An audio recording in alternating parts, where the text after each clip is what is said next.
quando disse a vitória da Grécia sobre Roma, a revanche da Grécia sobre Roma, que foi a volta do direito público. Os gregos foram os grandes criadores do espaço público e do direito público, ao passo que os romanos foram os que desenvolveram o espaço privado e o direito privado. Pois nós vivemos uma época de constitucionalização do direito de uma maneira geral e especialmente a constitucionalização do direito civil. Nos últimos 20 anos aconteceu em diversos países romanos germânicos e no Brasil, muito particularmente, esta aproximação entre o direito civil e o direito constitucional. A verdade é que o direito civil nos últimos anos atirou-se apaixonadamente nos braços do direito constitucional e foi correspondido. E na vida, melhor que um grande amor, só um grande amor correspondido.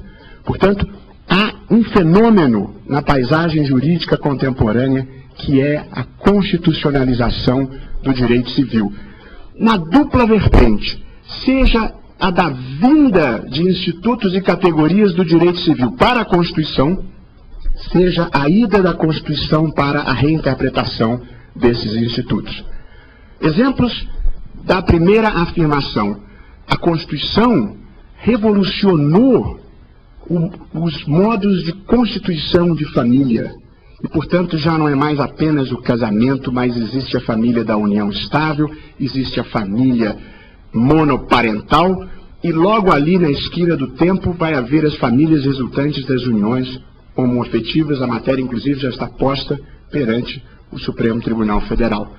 Vieram para a Constituição a função social da propriedade, de onde se extrai também a ideia de função social do contrato.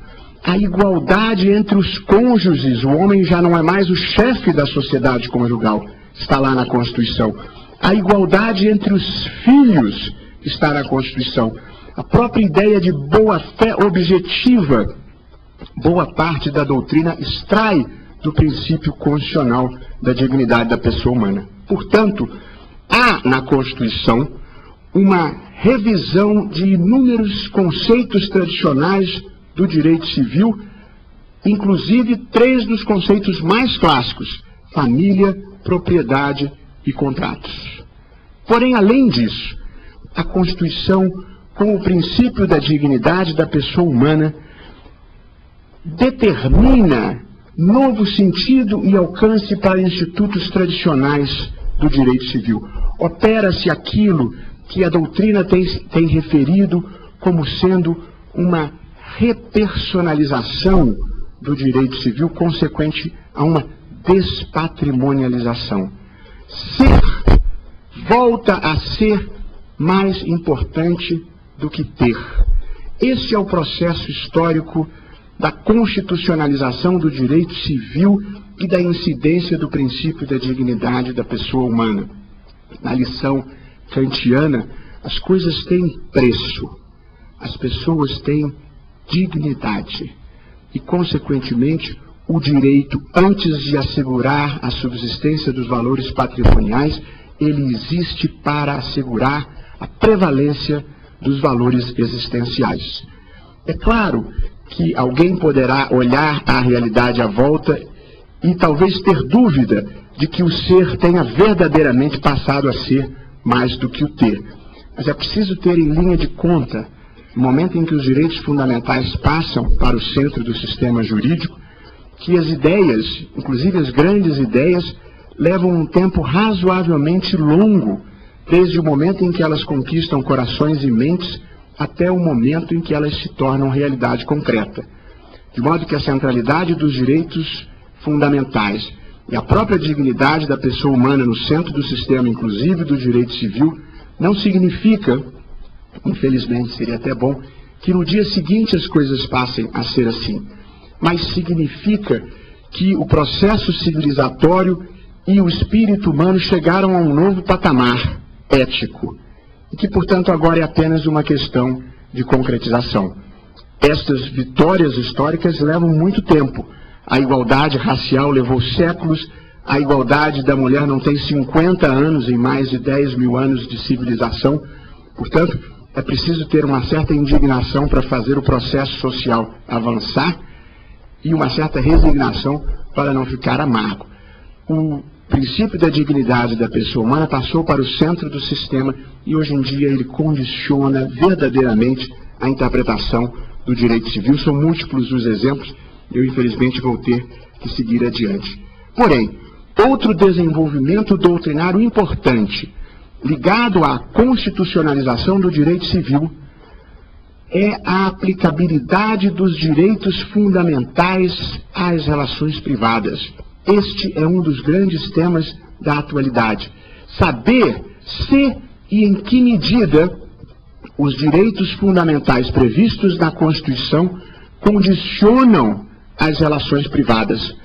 Pode uma escola judaica recusar a matrícula de crianças não judias? Pode uma escola católica tradicional recusar a matrícula de filhos de pais divorciados? Pode o locador despejar o locatário porque ele pratica no imóvel cultos umbandistas? Pode um contrato de trabalho prever que o empregado não fará nenhum tipo de manifestação política? Pode um clube de futebol proibir o ingresso nas suas dependências dos jornalistas dos veículos A e B porque estão fazendo muitas críticas ao clube? E esta é uma questão concreta que foi posta perante a Justiça do Rio de Janeiro, um clube de futebol, invocando a circunstância de que o estádio é propriedade privada e que o grande princípio no direito privado é o da autonomia da vontade.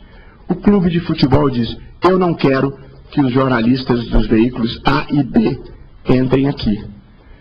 E pela cultura tradicional privatista, esta é a regra que deveria prevalecer. Quais são os direitos fundamentais afetados neste exemplo que acabo de dar? São o direito de trabalho do jornalista, a liberdade de expressão do jornalista, o direito de informação do público. E aqui é uma questão de saber, numa relação privada que se estabelece a partir do direito de propriedade e da autonomia da vontade, é possível alguém invocar em seu favor um direito constitucional fundamental previsto na Constituição? A resposta me parecerá afirmativa, mas aqui há um ponto de equilíbrio que só pode ser estabelecido caso a caso.